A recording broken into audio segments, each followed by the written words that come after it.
ভয়াবহ আগুনে নিঃস্ব চট্টগ্রামের আকমল জেলে পল্লীর বাসিন্দারা। বসতবাড়ির পাশাপাশি পড়েছে অর্ধ শতাধিক স্থাপনাও। এখানে গ্যাসের দোকান ছিল, তেলের দোকান ছিল, মুদির দোকান ছিল, অনেক ঘরবাড়ি ছিল। আনুমানিক 1 কোটি টাকার উপরে ক্ষয়ক্ষতি হতে পারে। আগুন লাগার কারণ ছিল মশার কয়েল থেকে আমরা জানতে পেরেছি। 3 মাসে রাজশাহী বিশ্ববিদ্যালয়ের যৌন হয়রানি সেলে 10 অভিযোগ। অভিযুক্ত কয়েকজন শিক্ষক সাময়িক বহিষ্কার, চলছে তদন্ত। এখন 7টা আছে, আর আগের আনসলভ হওয়া একটা আছে আমি যেটুকু পেয়েছি। আর যেটা দেখা গেছে যে আগে ওনারা 3টা সলভ করেছেন এরকম বলেছেন, 3টা বোধহয় তাদের সলভ হয়েছে। দৃষ্টিশক্তি হারাতে বসেছে খুলনায় ছাত্র আন্দোলনে গুলিবিদ্ধ শাফিল। অর্থাভাবে হচ্ছে না উন্নত চিকিৎসা, মেলেনি কোনো সহায়তাও। যে চোখটা আমার মনে হচ্ছে ভালো, ওই চোখও আস্তে আস্তে আস্তে ধীরে ধীরে ড্যামেজ হয়ে যাচ্ছে। ঢাকায় ওকে 5-6টা হসপিটালে নিয়ে ঘুরছি, সেখান থেকে রেফার করছে। এই সরকারের কাছে তার কোনো জবাবদিহিতা পাচ্ছে না।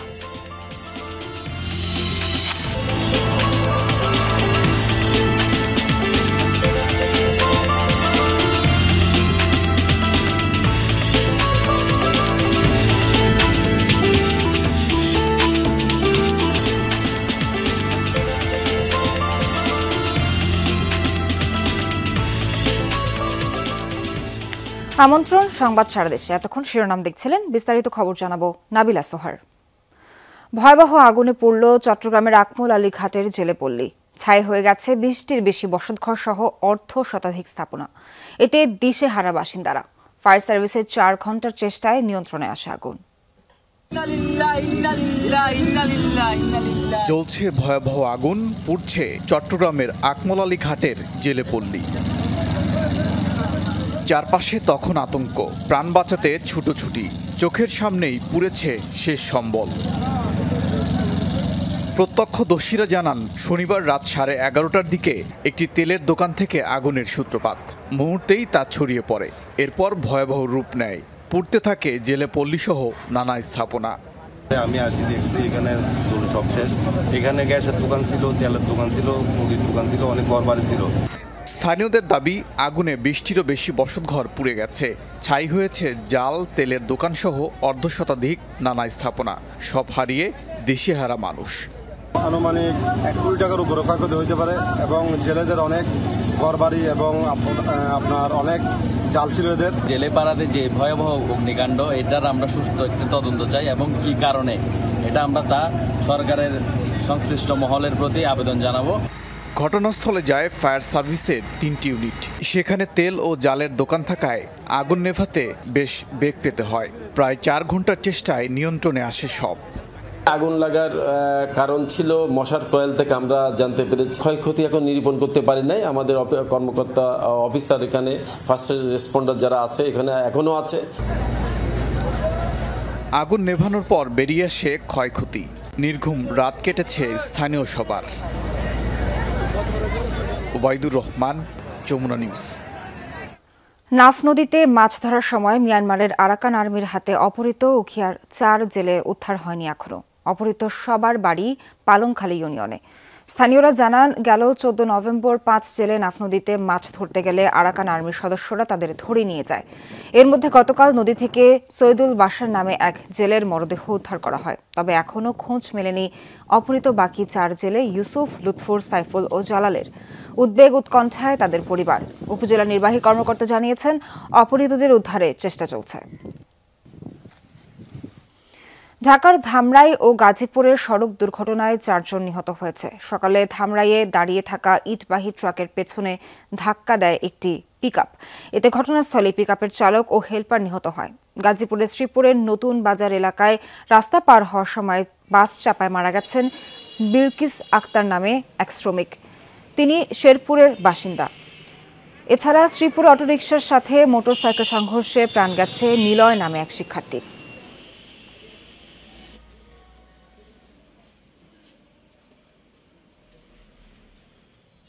প্রাথমিকের বইয়ে কিছুটা পরিমার্জন হবে।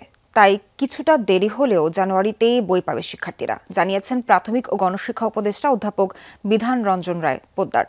সকালে সিলেটের বিভাগীয় কর্মকর্তাদের সাথে মতবিনিময় সভা শেষে কথা জানান তিনি। উপদেষ্টা বলেন, প্রাথমিক সহকারী শিক্ষকদের 10ম গ্রেড নিশ্চিত করাই প্রধান লক্ষ্য, তবে এখনই তা সম্ভব নয়। এর আগে বিভাগের বিভিন্ন স্তরের কর্মকর্তারা সিলেটের শিক্ষাচিত্র তুলে ধরেন উপদেষ্টার কাছে। শিক্ষক সংকট বিভিন্ন কারণে শিক্ষাক্ষেত্রে পিছিয়ে পড়ার কথাও জানান তারা। শিক্ষার মান বাড়াতে কর্মকর্তাদের তাগিদ দেন উপদেষ্টা। বইগুলোর ক্ষেত্রে কিছু কিছু পরিবর্তন করার প্রয়োজন ছিল, ফলে যে পাণ্ডুলিপিগুলো তৈরি হয়েছিল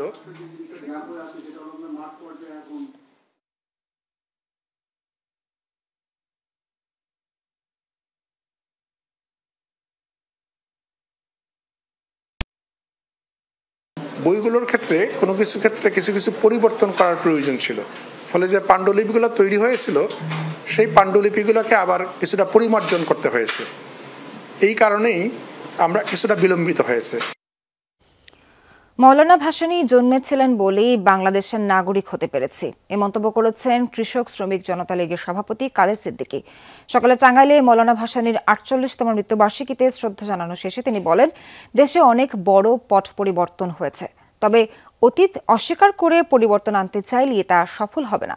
কাদের সিদ্দিকী বলেন, ক্ষমতা কারো জন্য চিরস্থায়ী না, তাই রাষ্ট্র চালাতে হবে জনগণের আকাঙ্ক্ষার প্রতি সম্মান রেখে। বিগত সরকার সাধারণ মানুষের ভোটাধিকারের প্রতি শ্রদ্ধাশীল না থাকায় তাদের পতন হয়েছে বলে মন্তব্য করেন কাদের সিদ্দিকী।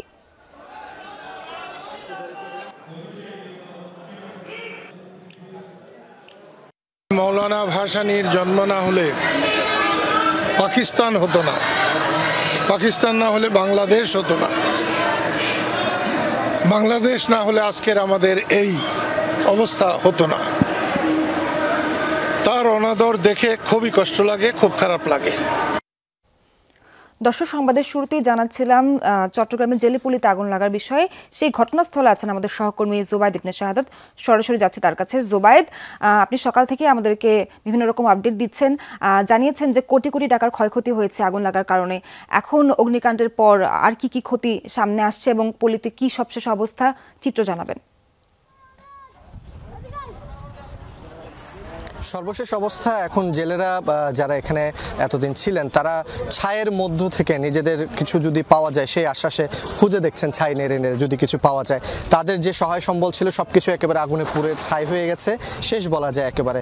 এমন এমন মানুষ আছে যাদের 1 কোটি 1.5 কোটি এরকম টাকারও যে সকল দোকানপাটে ছিল, ইঞ্জিনের বোর্ড ছিল, জেনারেটর ছিল, তেলের সামগ্রী ছিল, সবকিছু তাদের ক্ষতি হয়ে গেছে, সবকিছুই পুড়ে ছাই। এবং এভাবে মিলে সর্বমোট আমরা তাদের সাথে কথা বলে যতটুকু কাজ করতে পারছি যে প্রায় 12 থেকে 15 কোটি টাকার মতো ক্ষয়ক্ষতি এই একটা আগুনের ঘটনায় ঘটেছে। তারা এখন একটাই তাদের আশা যে যদি সরকার থেকে বা সংশ্লিষ্ট প্রশাসনের থেকে তাদেরকে কোনো সাহায্য করা হয় তবে হয়তো তারা কিছুটা ঘুরে দাঁড়াতে পারবেন।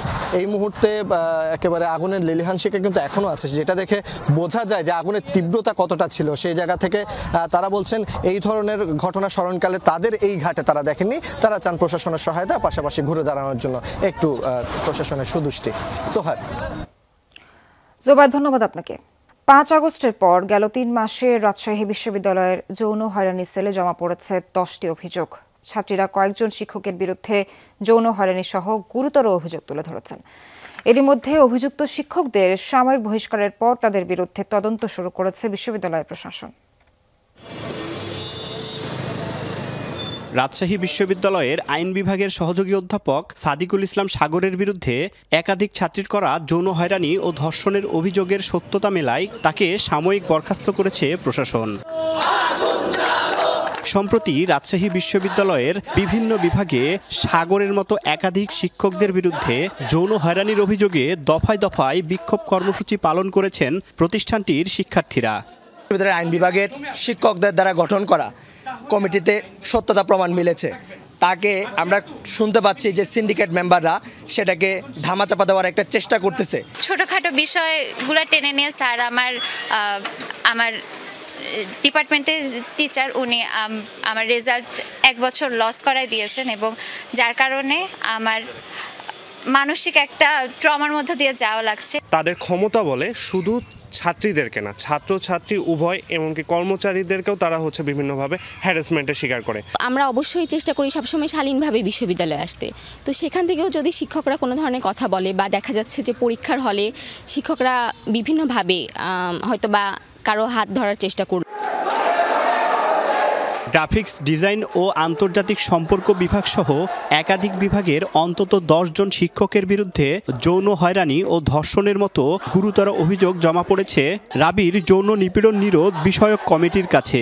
অভিযোগগুলো পর্যালোচনা করে দেখা গেছে পরীক্ষার খাতায় কম নাম্বার দেওয়ার ভয় দেখিয়ে নয়তো প্রেমের প্রলোভন দেখিয়ে শিক্ষক তার ছাত্রীকে অবৈধ সম্পর্কের ফাঁদে ফেলেছেন।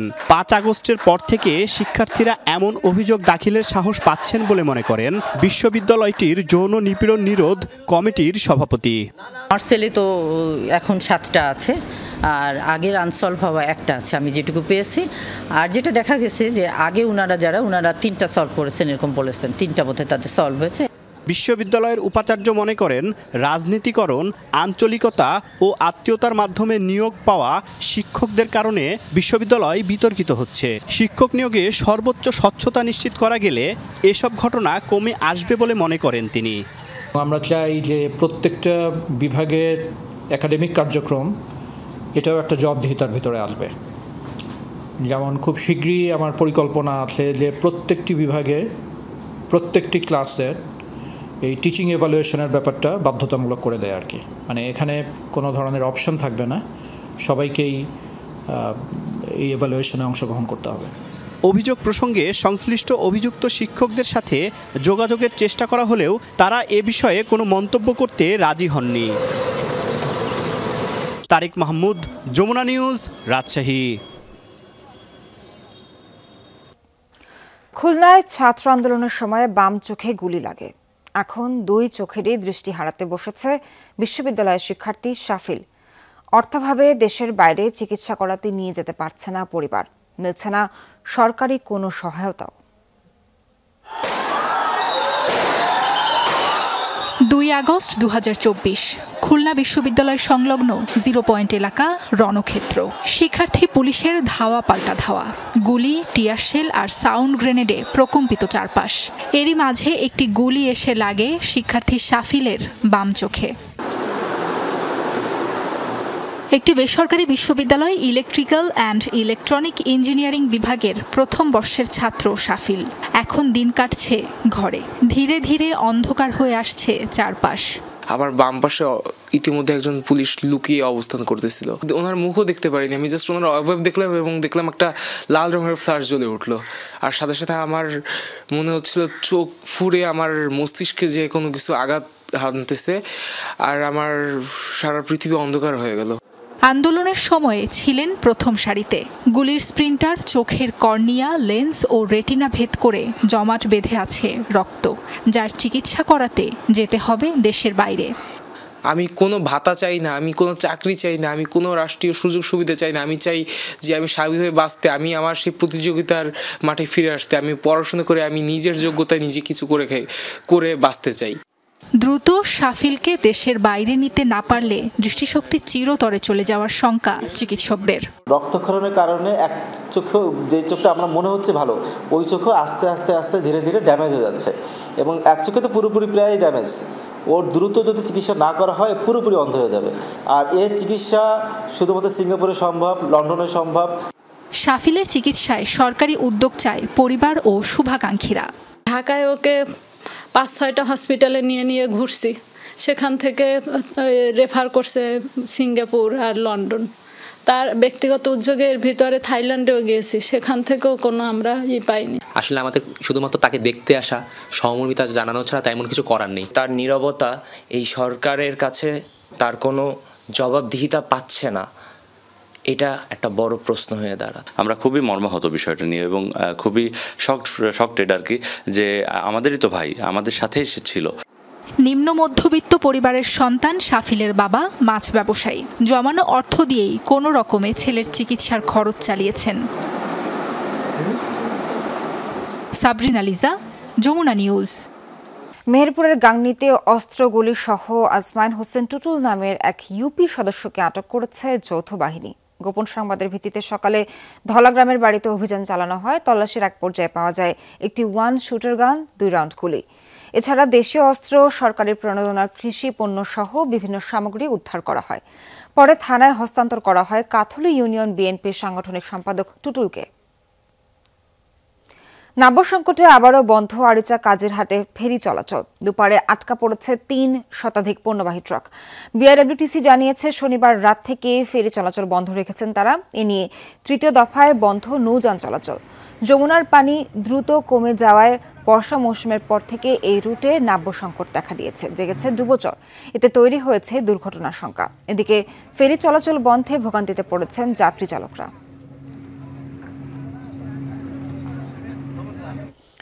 বগুড়ার শিবগঞ্জে ঐতিহ্যবাহী নবান্নের মাছের মেলা বসেছে। সেখানে ভিড় জমিয়েছেন নানা বয়সী মানুষ। আরো জানাতে যোগ দিচ্ছেন সহকর্মী মেহরুল সুজন। সুজন, এই মেলার বিশেষত্বটা কি? মাছের সরবরাহের দাম কেমন দিচ্ছেন জানাবেন।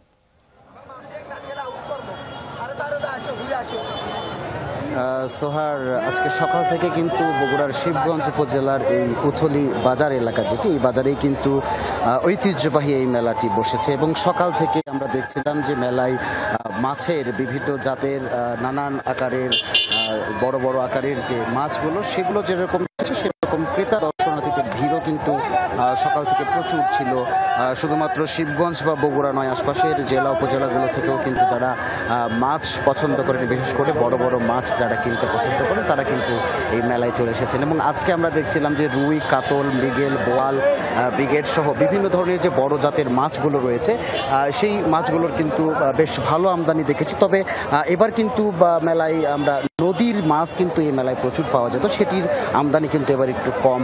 মাছের যারা পাইকার রয়েছেন, ব্যবসায়ী রয়েছেন, তারা যেমনটি বলছিলেন যে এবার চাষে, অর্থাৎ বিভিন্ন পুকুরে বা বিভিন্ন এলাকায় যে চাষের মাছ, সেগুলোই কিন্তু বেশি এসেছে এবং সেই মাছগুলো কিন্তু দেখা যাচ্ছে 5 কেজি থেকে শুরু করে 15-20 কেজি পর্যন্ত রয়েছে। এবং দামের ক্ষেত্রে আমরা ক্রেতাদের সঙ্গে কথা বলছিলাম, তো মেলায় সাধারণত আসলে দামাদামি করতে পছন্দ করেন ক্রেতারাও এবং দরদাম করেই তারা কিনছেন। সেক্ষেত্রে অনেকে বলছেন যে দাম গতবারের তুলনায় খুব একটা বেশি নেই, 500-550 টাকা কেজিতে কিন্তু অনেক বড় বড় আকারের যে রুই, কাতল, সেগুলো কিন্তু এই মেলায় মিলছে। এবং মাছের পাশাপাশি গ্রামীণ মেলার যে অন্যান্য যে অনুষঙ্গগুলো থাকে সোহার, সেই অনুষঙ্গগুলোও কিন্তু এই মেলা রয়েছে এবং সকাল থেকেই প্রচুর দর্শনার্থী আমরা দেখছি এবং একেবারে বিকেল পর্যন্ত কিন্তু এই মেলা চলবে। যদিও মাছ এই মেলার প্রধান আকর্ষণ, তারপরও কিন্তু স্থানীয় যে সবজিগুলো রয়েছে, বিশেষ করে নতুন আলু, সেইগুলো কিন্তু এই মেলায় বেশ জমিয়ে বসেছেন ক্রেতারা এবং বিক্রেতারাও সেগুলো কিনছেন। সোহার, ধন্যবাদ সুজন। দর্শক, এই ছিল এখনকার মতো সংবাদ সারা দেশের আয়োজনে। সঙ্গে থাকার জন্য ধন্যবাদ সবাইকে।